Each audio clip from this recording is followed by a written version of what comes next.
And we're live with my good friend Willie, Uncle Willie. What are you doing? How's my niece? How are you doing? I'm What's so happening? happy to see you. It's Vicky. It's been a long time. You know, Will, I don't know if you remember this. The very first time I laid eyes on you on person was on Bleecker Street in like 1986.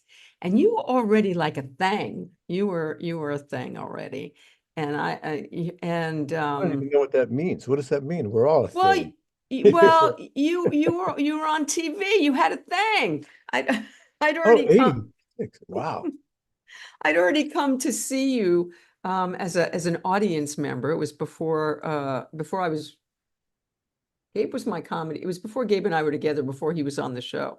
So I was just in the audience. Dr. Ruth, it was the first time Dr. Ruth was on Letterman. It was Oh, don't we love Doctor? We loved some, her so much. somebody else we lost. We've lost a lot of people. We were just We talking. lost our mutual friend, Jeff Young, who we loved to uh, like crazy. He was like the truth. He was like the most wonderful guy to bounce things off of. I think you introduced me to Jeff, actually. The first time I saw him play was with you at Molly Malone's. Another thing we lost. Molly's had a fire. No kidding. Is it You didn't gone? know that? No. What happened after that? Did they rebuild or what are they doing? I think it's closed for the time being. I think they're Oh, doing, yeah, Molly's had a fire a few months ago. Yeah. man, I guess I'm in my own little bubble because I didn't hear a thing about that over Well, you here. probably haven't been to LA. It's Have it's you been been a to while. LA? It's been actually been a while because I used to go there every January and February just to hang in Venice and stuff, get an Airbnb. And so we have a bunch of other mutual friends that, of course, now I can't think of her. It'll come to me during this. But in the meantime, it's been a long time. And I think when I very first met you, so 1986, how many years ago is that? That's 38 years ago. Exactly. Okay, so I'm thinking, were you sober already? 85. That's how come I'm able to keep track of that being 38 years because I have 39 years sober in 85. That is absolutely crazy to me. I'm a baby, only 22. So That's I was great. not at all sober when I met you. I was stoned out of my mind when you came walking in on Bleecker Street. Um, but okay, so you were already a thing, but you had gotten to be a thing. In your mind, I was a thing. No, In my you were a mind, I thing. was But nothing. you'd gotten to be a thing, drinking and using, which to me is a marvel that you were able to. Well, I mean, I guess a lot of people got successful and stay successful, and they're able to do that, drinking and using. It didn't get in your way. Yeah, well, I was about to finish the sentence, and yes, you can, it doesn't get in the way, and you do it, and you're successful until you can't do it that way anymore. You know, Did you you can't have beat that did you system if you're an a addict. defining moment that it got in your way and you had to I do had a something? few. I had a few. Yeah, I was just in the worst relationship and the worst. All my friends had just kind of almost not given up on me, but decided that I was like a broken record that they couldn't really get through to me. And of course, you have to find your own bottom. Yes, as we all know. Mhm. That's why sometimes interventions are really hard to count on as being a success. Because the person has to have it from inside. They just got to be sick and tired of what. And for me, I was so miserable that I couldn't even at one point, I mean, of course we live in denial forever and ever and ever. Hell But yeah. at one point, I guess I had a moment of I guess it's like you could call it clarity or something. And I asked myself, are you happy? And it was like the biggest joke ever because I was so bad off and so miserable that I couldn't even continue lying at that point to myself. Did you appreciate what you had? I mean, you were already working you had been working with Letterman for some time at that point. Did you love your work? Was there joy there? Yeah, Letterman was great. All the gigs were great, except that one morning I'd been up all night the night before, getting completely wasted, and just What was your drug of choice, Will? I was cocaine and alcohol, Mm-hmm. doing it all night. And I had three different final television solo vocals to sing that day for three different houses. And I wasn't going anywhere. And I knew it. And the phone started to ring at like 5 minutes after 10, where are you kind of thing. And I just looked at that phone and I went, yeah, right. you know, Unplugged it. And because I wasn't going anywhere to start facing clients and stuff, I wasn't going to go anywhere. And nobody gets in this position. I was in the most amazing position. Nobody gets three television finals to sing in a day where they're the lead Right. vocal soloist. And I blew every one of those gigs that day. And it was just like, Wow. Was that something that you were happy. starting to do more of, or was that a first? I I don't think I'd ever been booked for three in one day. Mhm. I'd done a lot of it for years. Yeah, you were like the guy. I was one of those guys, one of those studio singers, mostly playing, but then in the jingle world, I got known as a singer because I was very attracted to singing commercials because the money was about 10 times greater than playing. Is that true? Pretty much. Wow. Yeah, it's nuts. That's a whole other thing, especially once you get into like residuals and stuff. I mean, the session Right. payment not that different. Right, right. Anyway, So when you had that, when you missed those three gigs, how so what happened? What'd you do? well, a bunch of friends of mine had already gone to this particular rehab in New York City, and I called them up and I said, "Man, you guys you have any room for me? I gotta come in, you know." And I was in there within like a day or two. Wow. Now wait, what was going on with Letterman during this period? Was it ever affecting your job there? No, I was able to, like stay sober during the right times of the day to accommodate those things. And it's like you work the system, you kind of book your getting high around the money making moments and stuff. But then those moments start to meet, and there's no non getting high moments anymore. Now you're just high all the time. Yeah. Did you start young? Yeah, I guess, yeah, basically at 14, 15. Mhm. But you've been sober a long time, so you got sober pretty young. How old were you when you got sober young? I think I was 33, something like that. Yeah, you were a young guy. I You were was young. ready. Did you ever fall back after you got sober? No, I was too scared. And I So did it it for stuck. I did it so consistently for such a long time that it was easy for me to think back and remember what would happen right now if I took a drink. I know I'd make that first phone call to the dealer and say, let's go. Let's get going, you know. So my habit was so like consistent that I just, you know, it was easy for me to keep it fresh because I was able to remember what the daily routine was like. There would be no surprises. It would be like, oh yeah, if I do that, that's going to happen. So no, let me not do that. How was when you first got sober? Look, my nose is itching just thinking about it. Did I know I was really afraid when I got sober that I was never going to laugh again, and it took me quite some time to laugh again. Really? Were you afraid that you wouldn't be creative? Was playing more challenging? Did you rehearse? Did you practice less? Did it affect your creativity at all at the beginning? You know what happened? As soon as I got away from all the substances, all of a sudden music became like this colorful world, this fun, loose, experimental, take chances kind of world. And when you were in this throes of being high and stuff like that, you would be paranoid basically, and Hmm. you wouldn't take nearly as many chances. You didn't want to be singled out. You didn't want to have to deal with all that. You wanted to get the job done and get out of there, kind of thing. Right.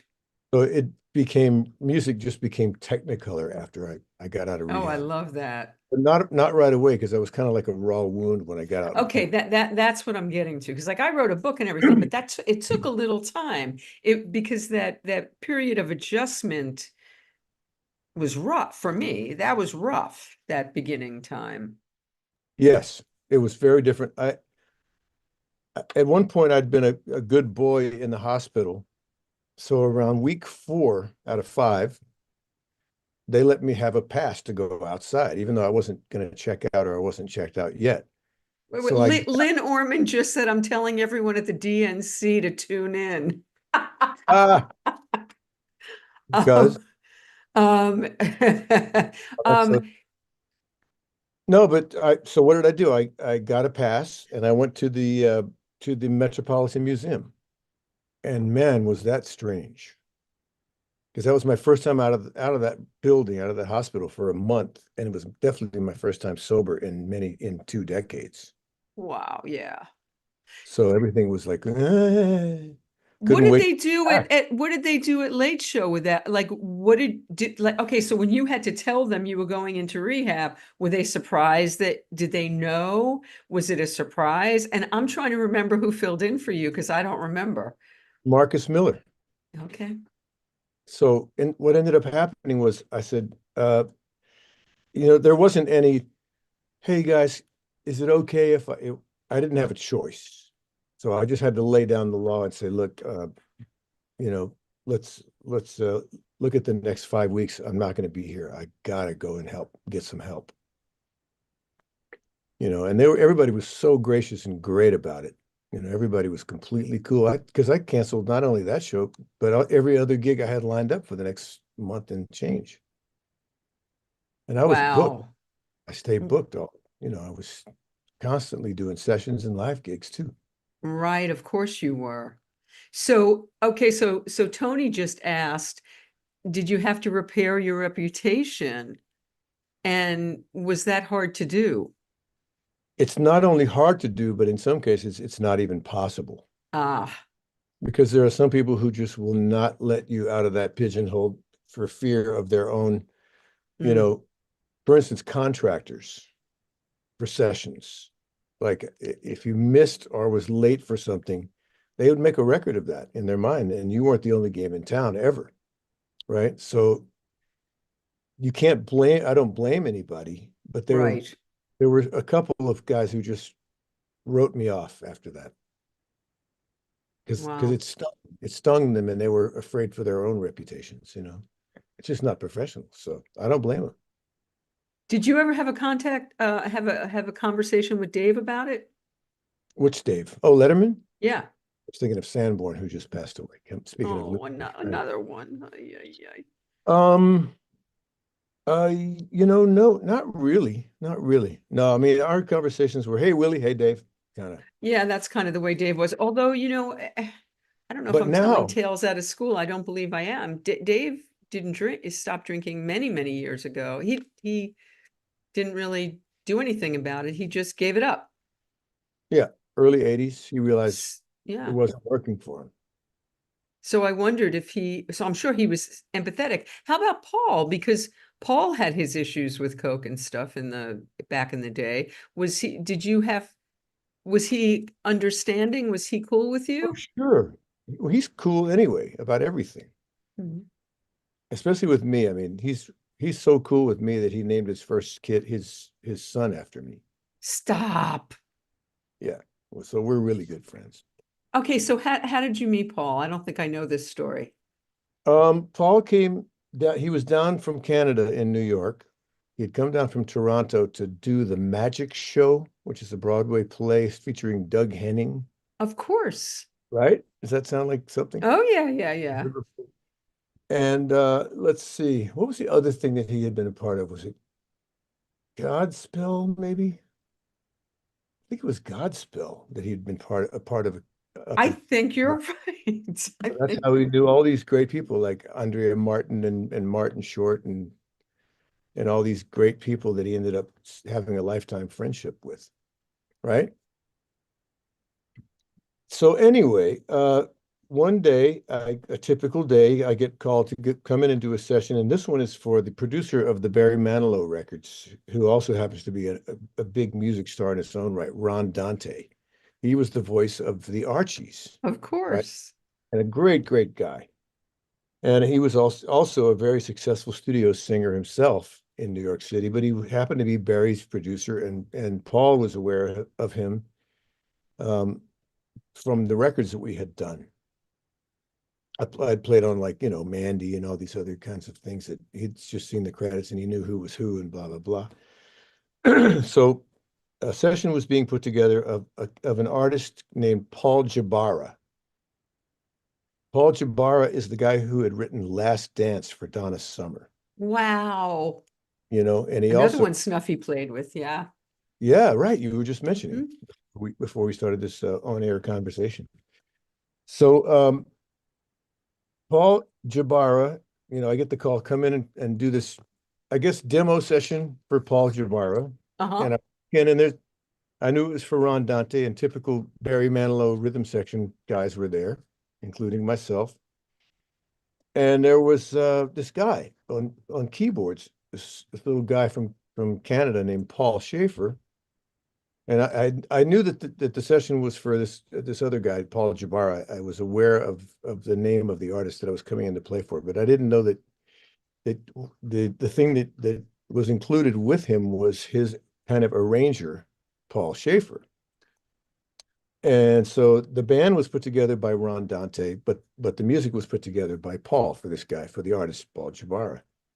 And Paul and I, he's just such a great guy, and he's so aware of the room, and he's just, warm and friendly and funny. So we hit it off immediately, and we became friends that day. Wow. Paul later on went to got a call from Paul Jabbar, said, "Hey, Paul, oh, the name of the song that we were doing that day was One Man Ain't Enough."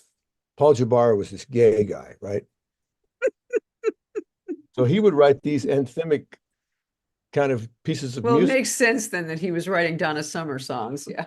Yes, Okay. they ended up, Paul Schaffer and Paul Jabara ended up writing It's Raining Men, I knew that Paul wrote right? that song. That's right.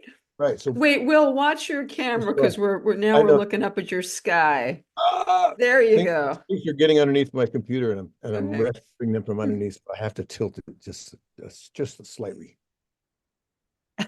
It's raining men. I've actually seen Paul sing that song, I believe. Yes, as a matter of fact. Yeah. Yeah, speaking of anthems, that thing keeps coming back. It's in Oh movies, yeah. hit by Jerry Halliwell from the Spice Girls, just Oh everybody. yeah, it's great. The Weather Girls were the first artists to do it. Wow. 2 tons of fun. Wow. So you and Paul hit it off right away. We're gonna go back before this, but this is this is before the world's most dangerous. So how much before the world's most dangerous band is this that you meet? Let's say 74, maybe. Oh, way before. Yeah. Well, Oh, yeah, yeah. yeah. Yeah. Paul and I were involved in a lot of things together, a lot of sessions and a lot of playing and hanging before Letterman called him to be the MD for his pilot, which ended up becoming a 33 and a third year long pilot. And you and With Paul are also the only ones who were on the first show and on all the way to the last show, That's right. right? Yeah. Things happen along the way. Mhm. I mean, obviously the latter people couldn't have been there because it wasn't until we went to CBS that the band expanded up to, the three-piece horns and all that stuff. But yeah, it was the original four-piece band, which had been uh, kind of a self-contained band before the Letterman show called the 24th Street Band. Oh, And, I the- didn't know and that. The members were Steve Jordan, myself, a keyboard player, Clifford Carter, and guitarist Hiram Bullock. Oh, Hiram, another one. Hi. And that was the foursome that that kind of were a tight unit, except that Schaffer didn't really need another keyboard player, but he grabbed the other three of us from that band, and he knew what we were capable of. So he just asked if we would be his band. Wow. And so why along the way did Steve leave and why did Hiram leave? Hiram kind of got fired. Because He would do no shows. He would get himself a little too wasted and just you know leave us as he would leave the quartet as a trio, and Paul really wasn't a fan of that. yeah.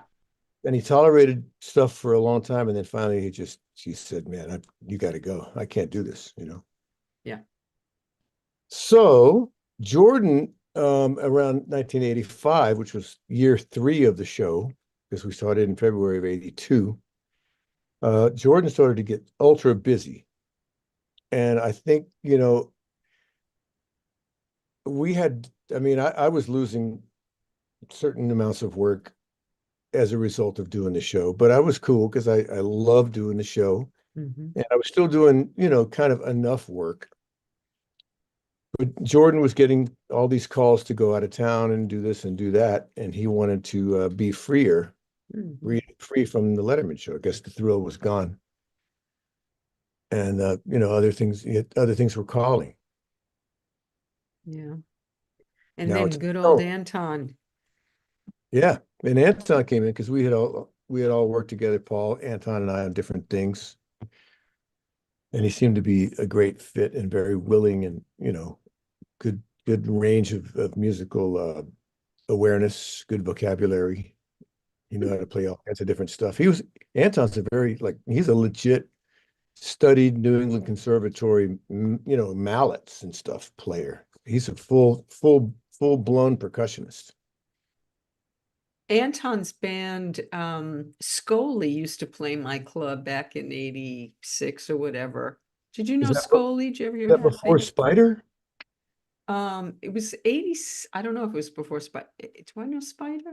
I don't know. Scully, and I'm trying to think of the guy's name, a British front guy. Oh God, I'm spacing on his name, but Oh, wait a minute. Was that yeah, was that Blondie Chapman?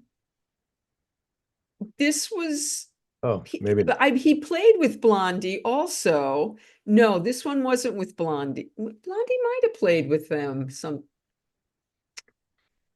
Keith Uh, Linton, was he the bass player? Keith Lenton, yes, with Keith Okay. Lenton, yes, that was Scully, and He was also part of Spider. Anton. Oh, God, I went to a couple of parties with Anton and Ace Frehley that were a little too wild for this girl who was still using, but they were crazy back in those days. Those two. I remember. Ah, oh my God, those two together were insane. But yes, those were the days, weren't they? But Anton will tell you differently, but for me, the first time I remember really clicking with Anton to the point where it's really the first time I remember playing with Anton was on Ace Frehley's solo album. wow, when was And that? I don't know, back when Kiss was like so big that they were all given record deals from Casablanca to do their own solo albums. Wow. And I think without that much prejudice, I can safely say that Aces was the best of the four. Mm. Because I don't know why it was better. I mean, guys could have polished things up and slicked them up and made them somehow better or better song choices or better playing or whatever. But in the case of Ace's record, he was just like, I guess, the best player of all the Kiss He guys. was a great player. He came down to my opening jam once, this club I was doing, and he just tore the house down. He was amazing. But then he was so Spinal Tap, then he'd go in the back and he was totally Spinal Tap. They wrote the movie for him, I think. Yeah, he Yeah, was quite the but he character. was he was good inspiration for that movie. Oh man, I think so. Weren't we, And before Paul? we go back to your past, somebody asked me to ask you about Warren Zevon and about his last time on the show, and I want to make sure that I honor that and ask you about that, about Warren. And he did Late Show so many times. I mean, Dave just loved Warren. We all loved Warren, but Dave really loved Warren, and he was such a fixture on Late Show. And I know that was an emotional night for you as well. Sure. Well, Warren was just such a funny guy, man. He was really funny. There would be times like when Paul couldn't make it, Dave would say, Paul, can you call Warren to sub for you, because it was kind of a comfort zone thing for Dave. And not that Warren is like the perfect sideman of all time. He's just a guy who has some piano chops, like writer's piano chops, and some guitar chops, let's say writer's guitar chops, not like Mhm. virtuoso by any means. But he's got the greatest sense of humor, and the hang was fantastic. And I Mm. remember I'm like, Warren, he was a very white guy. He wasn't like he wasn't the king of funk. And this one quote that I'll never forget, we were doing, we'd have to play people on with something that was the right flavor for their play-ons. And in this one case, we had to play this funky piece, and the band was all over it. But we looked at Warren like, hey Warren, we got to do a funk play on. And what do you think? He goes, funk? I have that. And we've been quoting him ever since. Funk, For I some have reason, that. that made it, I mean, because he didn't have that, but just to say that, anyway, so the last day, man, we had played all these songs with Warren many times, lots of his pieces of music, uh, and his hits and some deep cuts and stuff. And then for some reason, when we got to the song "Rollin' the Headless Thompson Gunner," which is a fantastic piece of music that we used to love playing with him. And knowing that we were playing it with him for the last time that day, that got me. That's when I completely lost it, Mm. you know. And later on, the beautiful thing that happened after the show was he went up to Dave's dressing room and gave him his guitar. Oh, speaking of giving a guitar, I was reminded today of something you did for a hero of yours when you were 64. What did you do, Will, when you were 64? Haven't we already been through this one? And maybe we Well, have. yeah, like 6 years ago, but the people that are watching today don't know this story, Okay. So there's a group called the Beatles. which we're I'm going a to talk about because fan isn't of. that the reason that you are who you are, doing what you do? That's the reason I play music. That's the I got reason. I got inspired to How play. old were you when the Beatles were on Ed Sullivan? I was like 8 or 9 or something. I was 11. Okay. Um, so well, this isn't the Hofner bass. This is a Hofner bass. This is one that's a different That's a kind. big boy. Not really. It's kind of the same as the other one, but it's just got a different shape. I guess you're right. It's Yeah, funky yeah, that looks a bigger little. than the Oh, McCartney deal. but I had one of these guys. One of Oh these. yeah, that's the Hello. thing. Yeah, Hi. that's the thing. And this is what is this? This is an early 60s, but I had an early 60s one that was left-handed, and it was really good. It was so good that I didn't take it to the Letterman show. I didn't even use it with Fab Faux. It was like my studio instrument. It Now, was like why my did you have a left-handed? because well, Paul McCartney is left-handed, so you gotta. Maybe I'll be Paul McCartney if I play this one. Never happens. But it sounded great. That's why I bought it, because it just sounded really good. And it was kind of a hassle to play because this if it's upside down, the controls are all up here under your arm, instead of down on the lower part of the Uh-huh. instrument. So I would have to avoid that. And it sounded great. And certain people knew about it. I think Paul already knew about it. And a guy who had produced something with Paul, a guy named David Kahn, who I had done records for, I would bring my Hofner to some of his sessions for things he was producing. So he was aware that I had this lefty Hofner. And so one day I started getting these phone calls, and they were coming in, and they were like blocked and unknown. And okay, maybe they'll leave a message if I don't know what that is. And then I wasn't taking those calls, but then the call came in from David Kahn. And I said, hey, how you doing? What's going on? He goes, oh, well, people have been trying to call you. And I go, oh, yeah, I noticed that. What's happening? He says, Paul is doing a one-off, a fundraiser for Hillary Clinton at Jimmy Buffett's place. Speaking of people we lost, Jimmy Buffett's place in the Hamptons, and wants to know if he can borrow your lefty Hofner. And of course, are you kidding me? What an honor. How could I say no to that? So he said, okay, so let me go back and tell people and blah, blah, blah. So he calls me back and says, okay, so Paul's guy's going to come in. He's going to pick it up, take it out to the Hamptons, to the thing, this one-off. Bon Jovi's going to perform as well and all this stuff. And then they'll bring it back the next morning. So the next morning, okay, first of all, I restrung the instrument so it would be playable in his hands, because right now right, backwards, because I'm not a lefty and the guitar is. right. So I did all that stuff. And so the gig happens, and the next morning happens, but the bass doesn't get returned. And I'm thinking like, well, I kind of know who's involved. I'm not really worried about it, but we did have a deal. Then the phone rings, and it's David Kahn again, the guy Right. whose call I originally took. He said, listen, Paul has fallen in love with the bass, wants to know if you'll sell it. I mean, kind of cheeky not to, to do that rather than send, Right. yeah, to surprise me with not returning it. But the timing was just kind of weird. So anyway, I go, wow, I'm not really a dealer.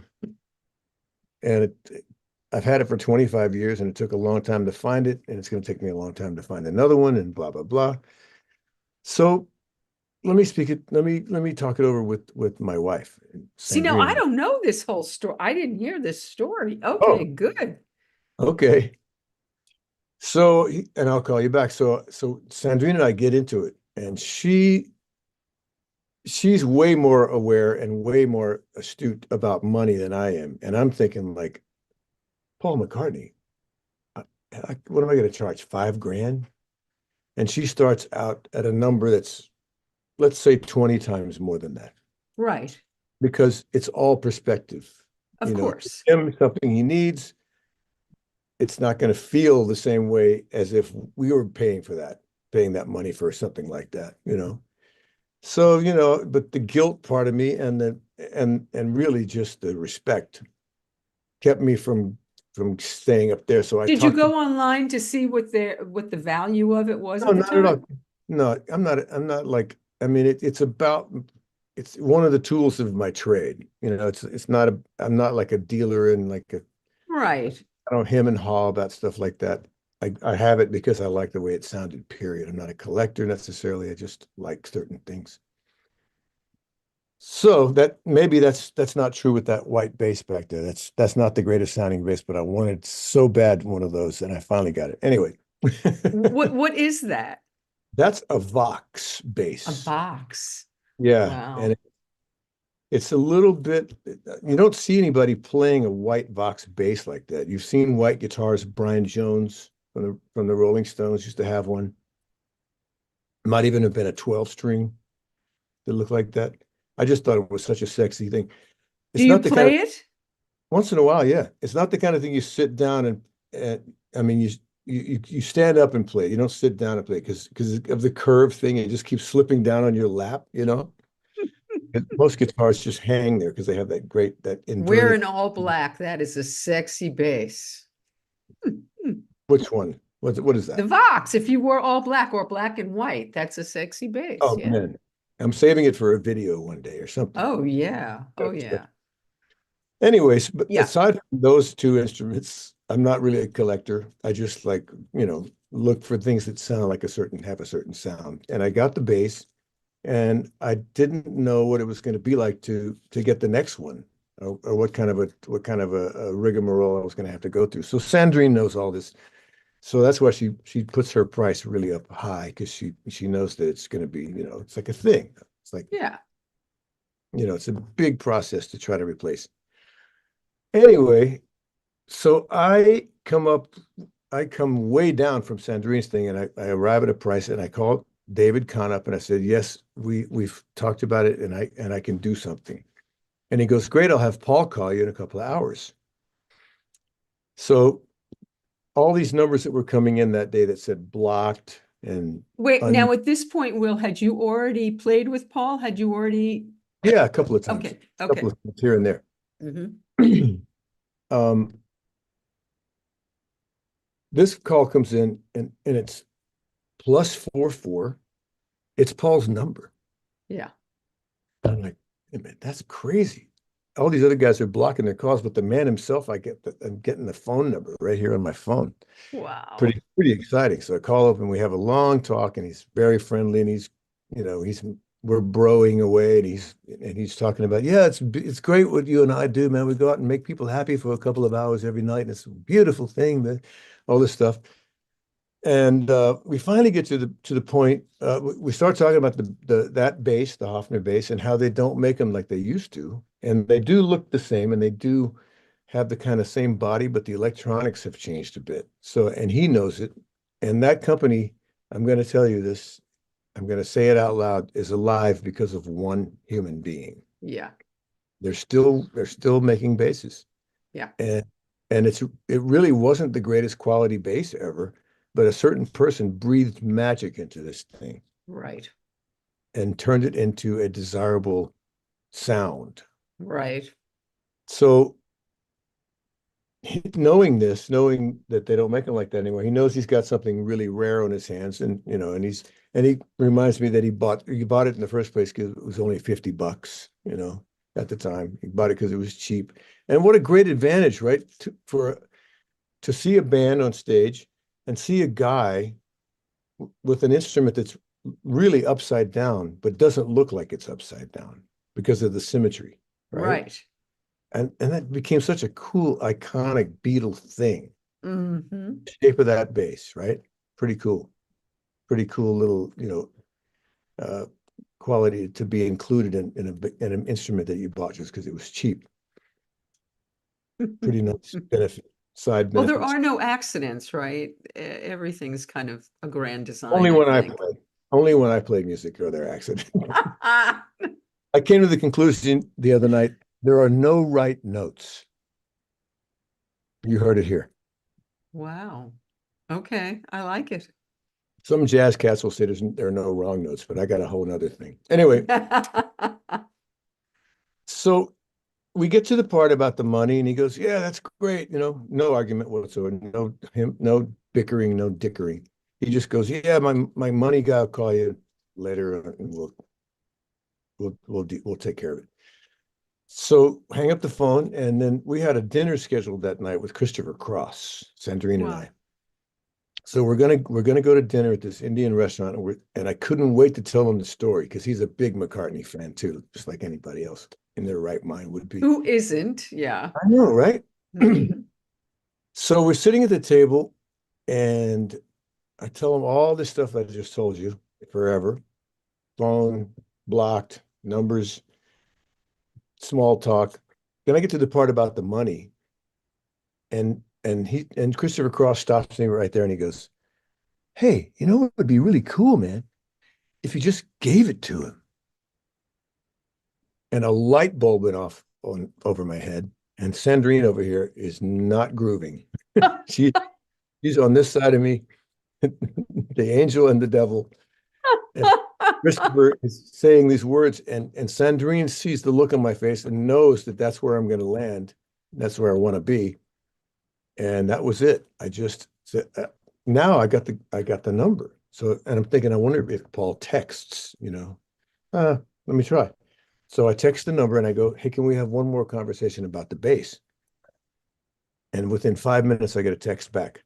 Sure, call you first thing in the morning. P. So now we're on first initial basis. We're really close now.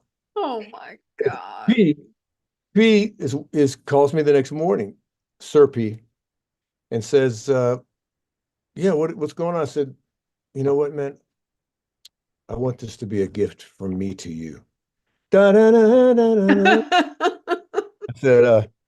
I said, I thought about it. I'd really like to you just have it. He goes, and he's on Sandrine's side because I think maybe he doesn't want to be beholden, doesn't want to be owe anybody anything. So he goes, oh, take the money, baby, take the money. And I'm like, what? I just feel so much better because I love you so much and you've done so much for my life. I just want you to have it. So he sent me $10,000. He still wouldn't take it for free. Now, where did that lie in what you were gonna charge him for it? Well, it got me another instrument because I know that he didn't want to leave me hanging without something to play in its place. Mhm. So it was really a sweet thing. And Well, I'm not, so he I let you don't really want to talk about it. gift him a chunk of it. Yeah, I mean, my intention was to gift him, but Your rather intention was to gift him, and you were originally going to charge him far more than the 10 more, grand. yeah. So he allowed you to gift him a chunk, but he Mhm. wanted you to still be able to buy another bass. That's right. Well, that's a sweet story. And I like. also, have the deal be closed, not open. Having me calling me, Right, he doesn't owe "Are you you gonna take us to anything. that show, man?" You know, I don't think you wanted to hear any of that stuff. Right, We got right. ahead of that. Yeah, That's a very sweet story. it was great. So He's so just, okay, so we've talked a couple of times and we've gone through your whole, early childhood and how, the Beatles influenced you and I'm everything. still going through that, by the way. But I don't want to go through like the whole thing again because people can just tap on the links and listen to those shows. But I do want to talk about you have played with the Beatles, each of them, and in your fashion, and you also have put together a band out of that love and show everybody your what is I don't that? even That's know different than the thing you that's a showed Beatles. me. I don't even know which one. Oh my God. I don't That know looks what like this is. It's Ringo, George. I don't know. That looks It's like one of the maybe that could be Paul or John. I don't know who that is. Yeah, Um, Yellow Submarine era, I guess. so, but I would like you to tell everybody how you have come full circle with each of the Beatles and then why you created the Fab Faux and what that is in your life. And also, before we go, because we're going to go watch the convention, I also want to know what you're doing now, since, I mean, I just can't even believe after 33 years, is it, that you're not with the Late Show anymore and what your life looks like now. I want Well, to know this. I'm always doing sessions. Right now, I just finishing up a bass track for a very talented keyboard player named Matt Johnson, who's the keyboard player with Jamiroquai. He's a British fellow. And but while all that's going on, I've been trying to put some of the finishing touches on an album that I have a band called Band of Other Brothers. I don't have a band. I'm in a band called Band of Other Brothers with great musicians. Jeff Coffin. I don't know if you know him from Dave Matthews Band. He's a saxophone player. Uh, Jeff Babco, who plays with everybody in LA, including Yes, Jimmy Kimmel Live. He's been there forever. we share a Great. housekeeper. Oh, okay, great. Yes, So maybe you know him and his wife and kid. I don't know how close they yes, are. I have met Those them. guys are fantastic. And he is actually, as we speak, he's putting strings on 3 of the songs that we just did for this Christmas album that we're making. How fabulous. And the drummer's Keith Carlock, Steely Dan, blah, blah, blah. And the guitar Fantastic. player is a young Near Felder, New York guy who lives here. And that's the band. So now you do this That's me. all, you do this all through the cosmos because you're in Well, different places, right? well, we started out, Cats actually flew to New York to come and track. We did 2 days of tracking. That's a live band. And then all the other vocal stuff and everything else we've been doing with this has been done piecemeal, by ourselves in our own studios. And it's coming out really nice. I mean, I had this dumb idea that let's do a Christmas album. What the heck? It could with this bunch of guys, this particular group of guys, it could be something really different, cool. And it is. Turned out to be really nice. So now are you doing classics? Are you doing We're what do doing you interesting versions of classics. We're doing our own arrangements of songs that are really cool. I came up with the thing Santa Claus is Coming to Jam. And that's a lot of fun. I even actually called Bootsy Collins up to see if he would. I didn't call, but I texted him, waiting to see if he's going to come back in and do at least some vocal ad libs on that. That would be fun. But it's Now, super is fun. this something where you guys would do a show? Would you get together and do a show? We've done shows. I mean, they haven't been Christmas themed shows. They've just been. Right. We've played LA. We've played the Blue Whale when that existed. You know that place at all? It's in Japantown area. No, I don't. Um, Speaking of which, you're going to Japan tomorrow. So you have so many Japanese fans. I saw on your page when you posted the show, you have so many, you're huge in Japan, Will. So so Yeah. what is that whole thing, that whole Japanese fandom thing you got going on over there? I don't know. It started with that band that became the Letterman Show band with Steve Jordan, Hiram Bullock, and Clifford Carter and myself, the 24th Street Band, Mhm. Nishuyon Bando. We uh, we had an album that came out in Japan, and it was so nuts. It was about 1980 we got there, and we couldn't even walk down the street together because we'd be mobbed. It was so Wow. talking about getting a Beatle complex for about 5 minutes. But then we come back to New York and couldn't even hail a cab, but over there it was like pandemonium. It was crazy. It was so cool.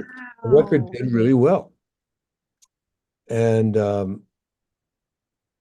it all started back then. And I think I've been to Japan maybe 40 times or so since that time. And so you've been touring. So are you, since the pandemic and all of that weirdness, is life back to normal for you, would you say? I guess. I don't know what's normal. Well, I mean, are you playing live a lot? Are you out there? Sure. I mean, I'm playing with different people, not under my own name. I don't have like the Will Lee band, but I've been playing with, all kinds of people. Lyle Lovett, Christopher Cross, Osnoy, do a lot of things with him. Mhm. And, a You guy have a named, new single, It's All Too Much, which I just listened to for the first time yesterday and listened to about 20 times since, loving it. great George Harrison song. And Hey And Shorty, your video. Who is the kid and where did that idea come from? I love it. the idea for the song, Yeah. well, it's a song that is I guess it's easy to relate to having, being a teenager and being so awkward and feel so out of place that you just want to isolate and you just want to be alone while you're trying to figure your life out. Meanwhile, your parents are so worried about you that they're Mm, losing sleep, you know, and they want to help the kid and the kid's going through all this awkward growing time, which I really have a lot of respect for any kid who can go through that stuff without getting high, believe me, because that's the hardest thing in the world. That's the worst time of your life, really, as far as adjusting to becoming an adult and getting out of your own skin and also, you're like in that reptilian way, you're kind of shedding your skin as a mm. baby, becoming like a full-blown human or whatever you want to call it, a grown up. and it's really tough in between those years, and you're not getting any help from your peers because they're all going through the same stuff and they're fucked up. They're completely fucked up too. So all they're going to do is make it harder for you. Anyway, this kid's by himself and he's in his hiding in his hoodie and he's just like in his room and he's just obsessing on like Steely Dan records and stuff, and he's just like completely unsure of himself and doesn't really even want to leave the room. And his parents are worried about him, but they can't get through to him because they're his parents. He doesn't want to hear from them. Oh, these guys are driving me crazy. That's all they ever do is nag me about myself and everything else I'm doing. But he's got a cool uncle that he'll listen to. And I'm that guy. I'm that guy who wants to help him out and can openly give him some advice that he just might listen to. And that's what Hey Shorty is all about. And the chorus is, who you are is how you are when things don't go your way. It's wonderful. It's a wonderful video. Excellent. Yeah, I was really happy about it. And my brother-in-law was kind enough to take on the project. And we actually got how do I work this out? My other brother-in-law's this is in France. His son played the part of Shorty. He'd never been on camera before. He was wonderful. He did so great. I don't even know how to thank him for what he did. He did such a great, great job on that. Wonderful job. Very, very good looking and natural, relaxed natural. In the camera, man. I don't know. I would never be able to do that in a million years. So yeah, I'm very grateful for that. So Will, after 33 years of having like a daily gig and getting to play with, I assume, pretty much all of your heroes or close to all of your heroes, and just having one extraordinary experience after another. I watched your MacArthur Park again today. Oh my God. What a great gig. That note that you hit at the end. I mean, I was like shaking my head. I just can't even believe that you did. And you're standing on a cake. And that was just crazy. I mean, you did tell us about that. I think as a studio musician, you just do whatever the gig calls for, basically, Oh, you want me to sound like I'm in a fish tank with a ukulele? Sure. That was one of those things where, once in a while, Dave would request something that he would want the band to play. In this case, he had heard MacArthur Park in the car with his kid. And his kid was fascinated about the lyric with the icing, the green icing flowing down this cake, right? That had been left in the rain. Right? Because that is a lyric that you have to admit, of all the lyrics in that song, that's the one that probably catches your ear. and you remember that lyric forever. Because it's just so out of where that come from.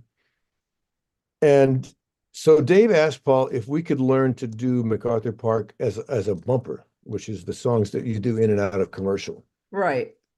So we had occasional rehearsals to learn new pieces of music to use in those spots. And this one time we were assigned to check out MacArthur Park and came in and started to run it down as a band. and by that time we were doing vocals because we were also kind of entertaining the audience while the commercial break was on. And Dave would be able to do his business with the producers up there and they'd talk and blah, blah, blah. And then they would all scatter and then we'd come back on the air. But while that's happening, the audience is listening to the band play and usually sing a song because it's probably a little bit more entertaining for them and easier for them to focus on the song if there's actual singing going on, right? Absolutely. Mono versions of every song. So we eventually incorporated singing. And at this one thing, Paul asked if I would sing it for the bumper rehearsal. And I think I did a pretty good job at our rehearsal. And he came back to Dave and he said, I think we should do this as a feature because it's sounding pretty good. And Will's kind of got, he's pretty taking care of business on that song.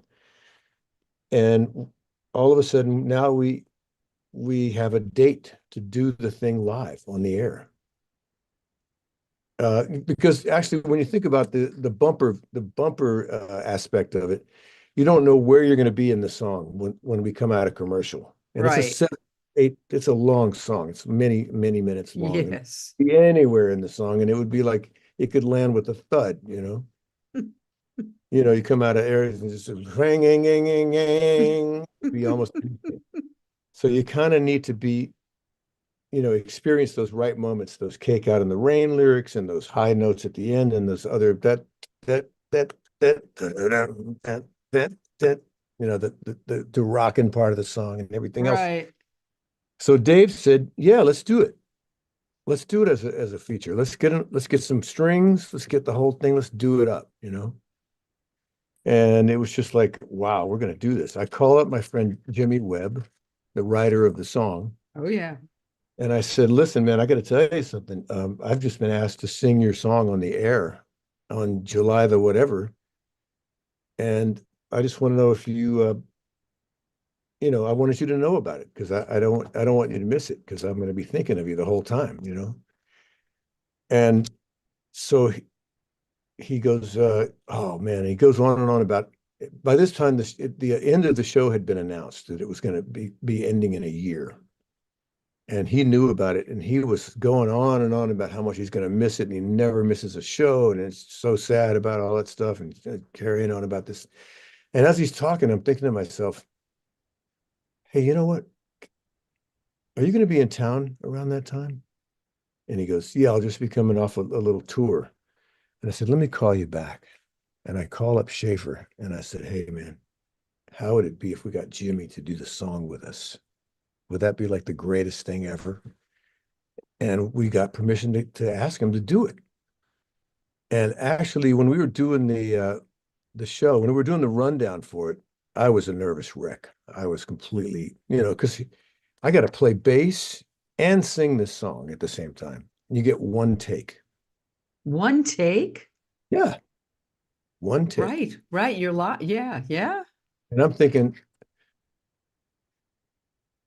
I'm gonna like start coughing. I'm gonna start clearing my throat in between phrases, vocal phrases. I can see it because I had this microphone like this, one of these Madonna mics, one of these Britney Spears mics, Right. and I'm just scared to death. So I'm pounding down water, pounding down Prilosec. I got my vocal coach there. He's running me through all this stuff. And now I'm having a problem with the cue card person because they're not musical and they're out of sync. I had made a special chart for myself that had certain bass key things on it that I needed to refer to, and the lyrics were all there. And if that person wasn't in time with the band, that's it. We're It done. wasn't Tony anymore. No, it was somebody running a mechanical one. Mm.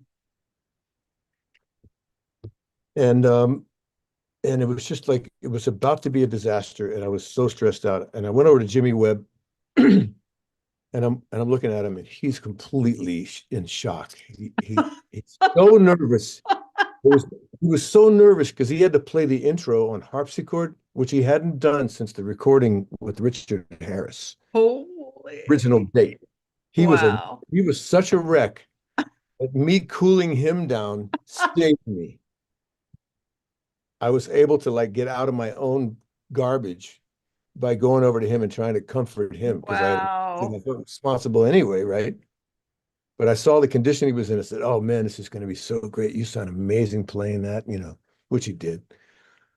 So anyway, that cooled me out having Jimmy there, And it being went nervous. pretty damn good, didn't it?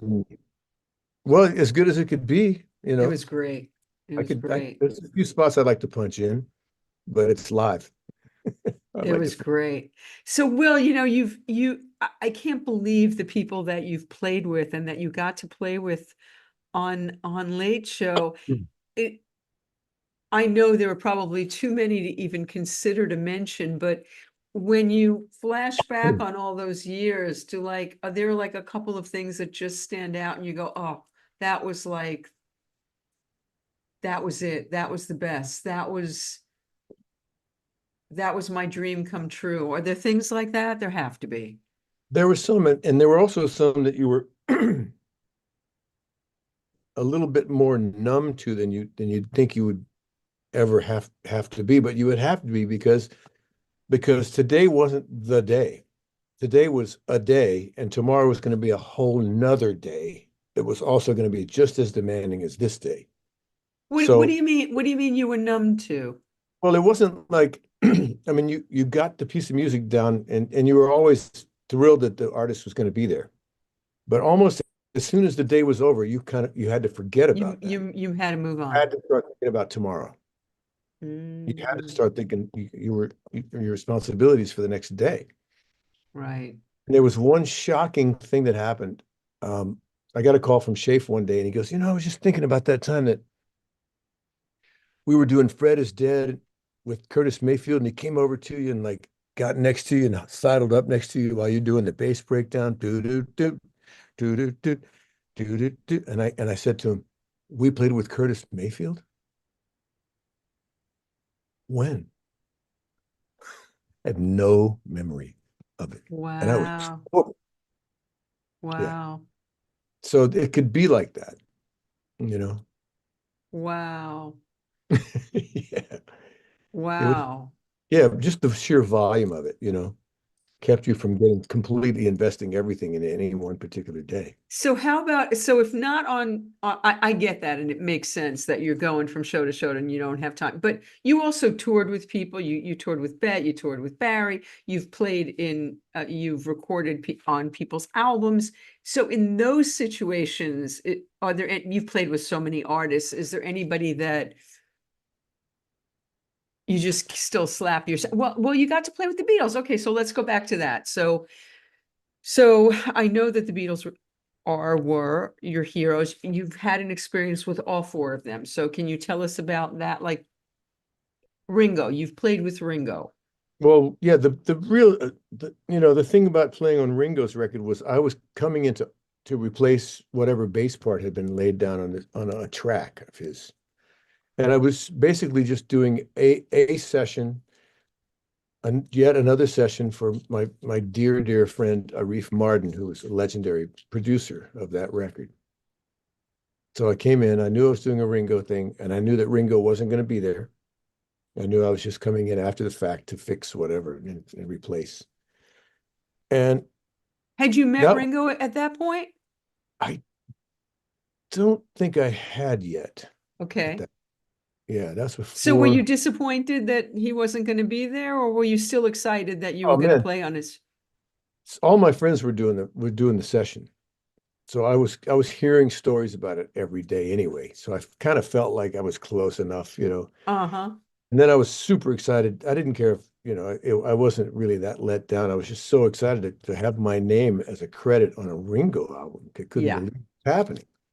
And something else that was a real plus, thrilling about that was it was a John Lennon song, and John had put down his keyboard part already. And I asked the engineer to, Was John already gone? no, he was still alive. He was still alive. Yeah, he had just done the session. And I said, man, can you Oh, just crank up John's part? I just want to play with John. oh, It was just the coolest thing. oh. Yeah. Okay, so now subsequently, though, you did get to meet, you got to play with Ringo. And so how did that come to be? Well, I guess he came in and sat in on the Letterman show once, and I got to play with him when the Beatles were inducted into the Rock and Roll Hall of Fame, and that was really, really super fun. Now, when the Beatles were inducted, was it just, no, was it Ringo and George, Ringo and George? Ringo, George, Did Paul? nobody representing Paul was there, but Julian and Sean Lennon were there, and Yoko was there. John, Why wasn't Paul? I don't know. I think they were still at odds about something Hmm. happening. So anyway, I forget the real reason. And the other time I played with Ringo that was super exciting was George Harrison was doing the Royal Albert Hall. And I got to play bass with that, with him doing that gig. And Now what, you, the 11-year-old who's in your oh living yeah, room forget it. watching it, what the hell Uh, was that like for it you on the stage with George and like Ringo? tunnel vision. Oh Forget my it. God. I was screaming at the audience, going, "You don't understand! I'm in rock and roll heaven!" I was like the uncoolest idiot on stage. I cartwheeled onto the stage for the encore because Did I you knew did you get to take pictures with them? there's a few. Yeah. But I knew that we were about to play with Ringo on the encore, and that's when I really got crazed. And plus, the one of the two encore songs, but the two songs were going to be "While My Guitar Gently Weeps" and "Roll Over Beethoven," which I had just sung and knew the words because we had just done the soundtrack for that movie Beethoven with Charles Grodin with the Yeah, dog. yeah, So I did it. I sang it as a duet with George on the gig that night. And I was just like, this is it. That's it. That's all I need, you know? It was crazy. wow. Yeah, that was pretty great. So that was a Ringo thing. Even though Steve Hironi was also playing drums, he was the main drummer for the night. I love Ferroni. Yeah, he's the best. So those Steve and Ringo on drums, not bad. Wow. That is just okay. So now here you are, a Beatle lover. You've played with the Beatles. How long ago and why the Fab Faux? Where did that come from? Why did that come to be? That was one of those weird like convergence of Beatle things that happened all within a short span of time over like a week or two, where I'd never thought of doing a Beatles band, because I know about Beatles band, and even I'm guilty of thinking of people dressing up and pretending to be the Beatles, which I had no interest in doing. But there's another way to do it, and I was on a small European tour with Hiram Bullock, and he had hired a guy, Rich Pagano, to play drums and sing because he'd like to have three-part harmony in a trio, and good players, but also singers. Mm. He would like to hear all those harmony parts on vocal tunes, and he had a lot of vocal tunes. And he brought in this guy, Rich Pagano, and I'm listening to Rich play, and I'm not thinking that he's like the perfect guy for the Hiram Bullock band, but man, did he sound like Ringo to me. Even the tuning of his drums, the way he approached rhythm. And also after in between playing, we would start talking about the Beatles, and he knew a lot of stuff about the Beatles. So I walked away from that tour, still not thinking of anything about like a Fab Faux band or anything. Still thinking, wow, that was cool. This guy knows a lot about the Beatles. And then I went to Bermuda for a thing. I was invited to play, I think it was a New Year's gig. And the people that invited me, a guy and his then girlfriend, later became his wife, had me over for dinner at their house, and there was an acoustic guitar there, and I realized I sat down and serenaded him at the end of the dinner by singing the only thing I could ever possibly fake, and that is Beatles songs. For like one after the other, I just kept going, and I realized this is the music I really know, to the point where I can do this I couldn't do this with AC/DC song or anything else. I have to learn it, shed it. But with Beatles stuff, I can just dive right in, right? Okay, so I get back to New York, and I'm at the China Club one night, and G.E. Smith has a band on stage, and I'm standing next to the guy who books music for the China Club Tommy in New York, Allen. Tommy Allen, my dear, dear, dear, dear Love friend. Tommy. Standing next to Tommy, and I said, I'm listening to this band, I'm looking at Tommy. It's like opportunity knocking. And I said, and I started thinking about this Bermuda experience, and I started thinking about Rich Pagano and the way he sounded vocally like Lennon, and the way he played drums in that Ringo-esque feel. And I said, Tommy, if I put together a Beatles band, would you hire us to play here? And he goes, sure. Okay, I go home. I call Rich. Okay, I already had it in my mind that I didn't want this four-piece business, because these are the guys that try to look like the Beatles, and they're missing out on all these great textures that you hear on the records. Right. keyboard parts, doubled vocals, percussion parts, all this great stuff to make the record so magical. So I right there and then I said, it's got to be a 5-piece band. Everybody's got to sing, you know, and everybody's got to sing well. Everybody's got to play, well. So who are some Beatlists? Who are some historians that I know? I know Jimmy Vivino. He's living in my building as we speak, not now, but at that Right. time, 1997 or 8, I guess it was 1998.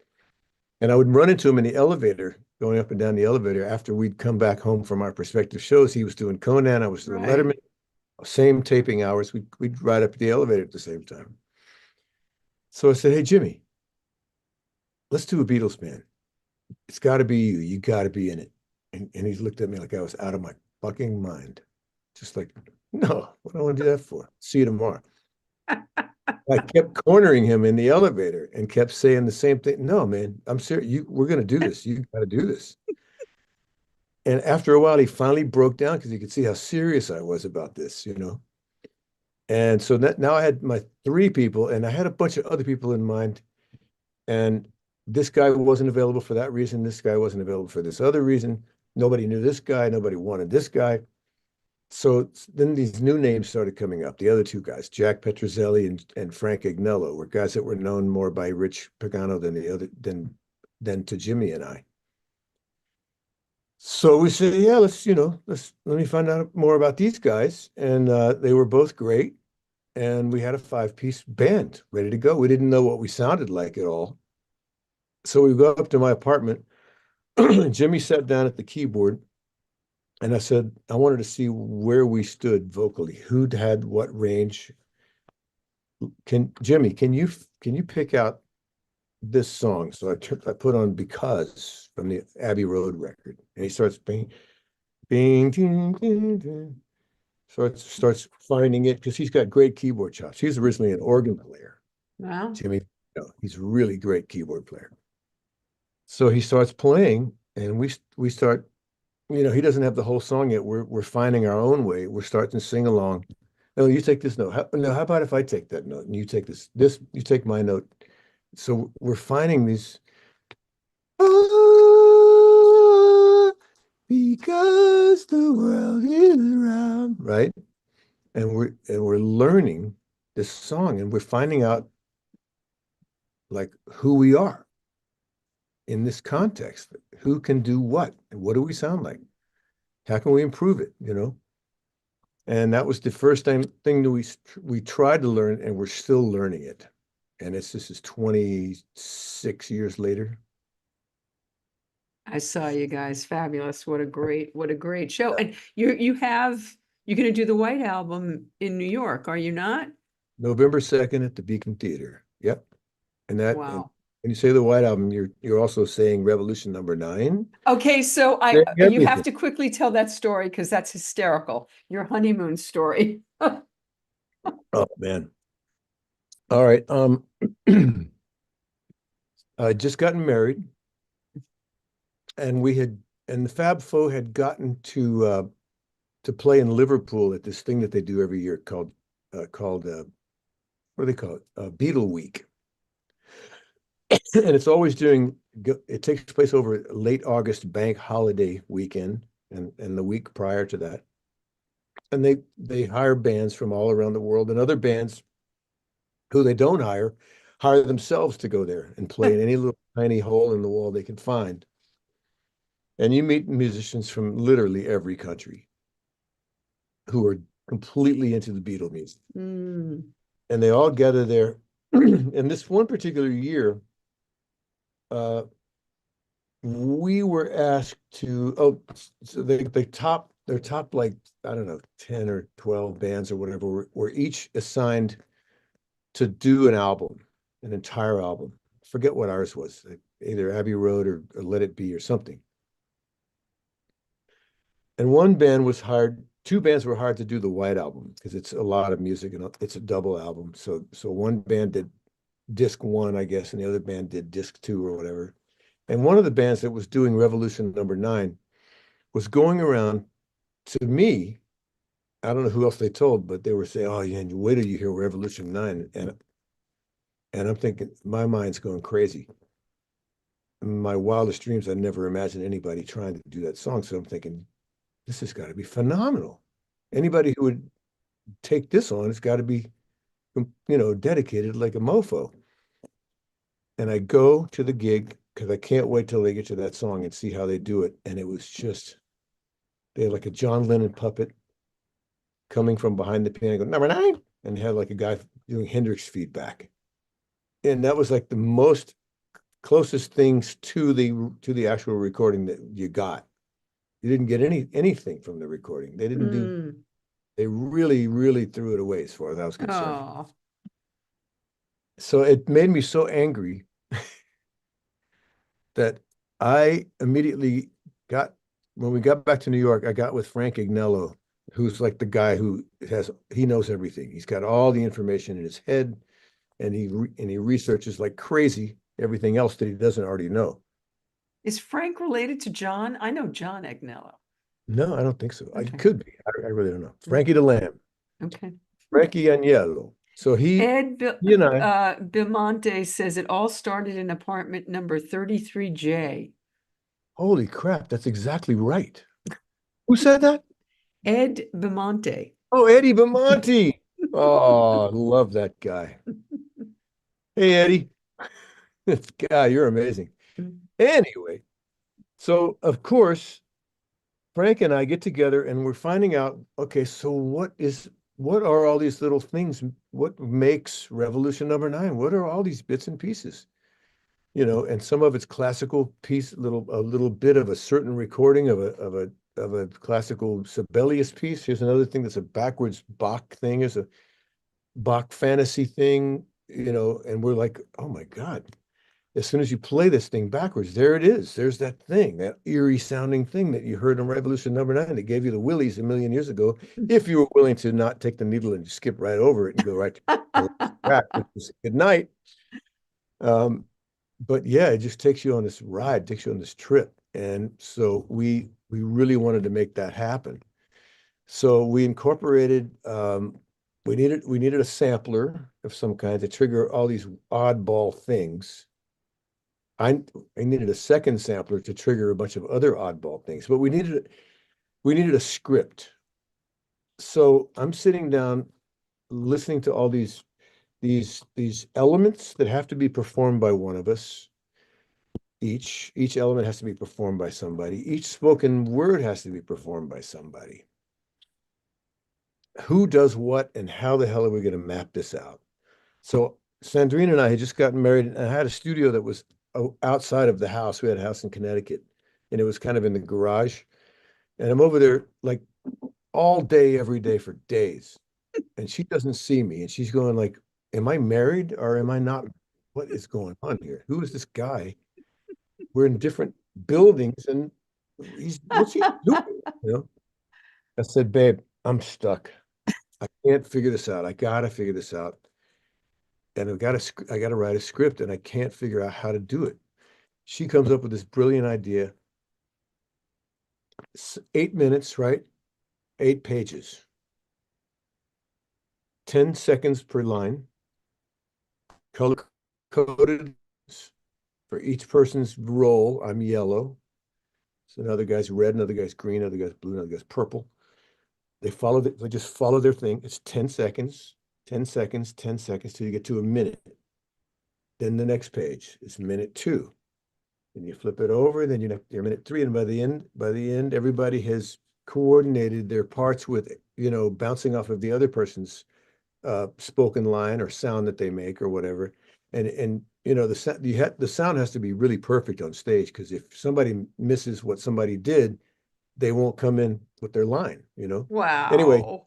so we have an extensive sound check just for that song when we do the White Album. And it's like a Monty Python sketch kind of. It ends up being, we just keep like all the bright lights on, no crazy lights, just the lights are in a way where everybody can see their script, because if somebody's got a yellow line and the yellow lights come on, their line disappears, right?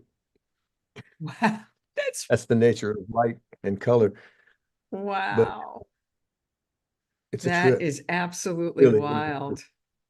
And you really, it does blow your mind. I mean, Wow, that is phenomenal. And it's so great that it you guys are almost, still doing it after all these years. it almost cost me my marriage, but otherwise it was worth it. Are Ringo and Paul aware that you guys do this?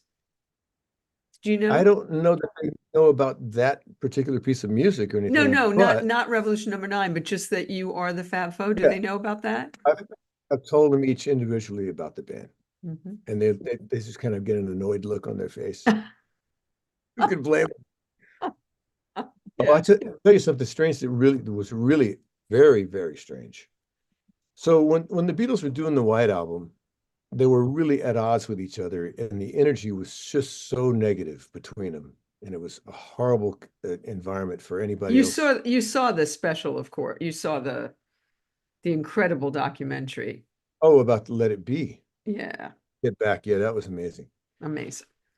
So Geoff Emerick came in at the beginning of the White Album. He had already done like, everything up through the Revolver, Sergeant Pepper, Yellow Submarine and stuff. And now it's time for this White Album, and everybody's, just not not grooving, not jiving. So, cats are going their own ways and they don't really want to be there, and they want to express their own stuff. And, that's why a lot of the White Album is kind of an individual, like almost solo material, Right. Blackbird and this and that, Julia and whatever. So Geoff Emerick walked out on the session. It has left such a bad taste in his mouth that his whole life he never let himself listen to the White Album. The only time he ever heard the White Album was when Fab Faux played it at the Wiltern, Stop, stop, stop. and he passed away 2 days later. You I killed hung, him. I hung. He didn't look good, but he was there, and Wow, that's hours after, crazy. put him in an Uber, and that's the last I saw him. He hung for hours afterwards, but it had to be, Was that in LA? yeah, I at was the there. at the Wiltern. Yes, I was there. I You were remember there. that. I You was and the album. there. Wow. I was there that night. Were And you I aware think, yeah, that I was there. did you know that Geoff Emerick was in the house? Yes, you told me. Okay. Yes, you told me. And I don't think I met him, but I saw him, but I didn't meet him. But yes, I remember, and I remember that he passed away, but I didn't realize it was 2 days later. But yes, yes, I was there that night when you guys did it. Wow. Yeah. Amazing. This is a crazy story. All Enlightening. right. So before we go, because we're going to go watch the convention, Think you about said that the only thing you can do like this without even thinking about it is a Beatles song. So can you do a Beatles song before we go? I don't know. I'm not really warmed up at You don't all. have to. It's a request, but you don't have to. I'm not gonna. Let me do a little. Let me find an instrument. Okay. I don't even know if there's anything in tune. Give me a second. All right. We'll give you a second. We'll chat amongst ourselves. So you guys at home, you've been riveted to this conversation. So you guys don't know what's happening at the DNC either, although you probably have a TV on behind you, behind us. So I don't know. We missed Amy probably, I'm guessing. Have we missed Josh Shapiro? Who have we missed? I don't know, because I'm Snuffy's recording the whole thing, so I'm going to go back and watch it all. I'm very excited. You know, Stevie Wonder is playing tonight, and John Legend. Bill Clinton's on now. He's on so early, really? Oh my God, I love Bill Clinton. I have to post my picture. Will, were you at that the Hillary's 50th birthday party that Gabe wrote for and Bill Scheft wrote for? Will's out of the room. We'll find out. Did Stevie Wonder already perform? Oh, he played already. Oh my God. You paused to watch Stevie? Oh my God. You paused it to watch Stevie. Oh my God. I'm like, I can't. Oh my God. Will, can you Hello. hear me? Did you play that Hillary Clinton birthday party, her 50th birthday party that Gabe wrote for and Bill Scheft wrote for and everybody? Did you play that party? I did Clinton. I did Bill Clinton's 50th with This Carly was Simon. Hillary's when she was running for the Senate. Anyway, never mind. Bill's talking right now. We're gonna go watch him after we finish. Okay, I'm gonna do a quick version. Ready? Okay. Like we're singing in the dead of night. No, Taking no, not that quick. time all your life. You're only waiting for the moment to rise. No, not that You're quick. only No, waiting no, no, no. Come on. to rise. No, not that quick. Right. No, come on, come on. Oh God. Okay. This is a step higher than this song should be, but Okay. who knows how long I've loved you? You know I love you still. Will I wait a lonely lifetime? If you want me to, I will. I'm gonna skip to the end. Love you forever and forever. Love you with all my heart. Love you whenever we're together. Love you when we're apart. And when at last I find you, your song will fill the air. Sing it loud so I can hear you. Make it easy to be near you. For the things you do endear you to me. Oh, you know I will. I will. Da, da, da, da, da, da, da, da, da, da. Thank you, my friend. I love you, Willie, Uncle Will, and thank you so much for doing this. It's been so wonderful to spend time with you again. I can't wait to see you in person. You too. You look fantastic and great to meet Snuffy earlier. And by the way, vote blue. That's all I'm going to say. Vote blue. Yay. Yay us. Yes. Thanks, Will. See you soon. Peace, love, and joy.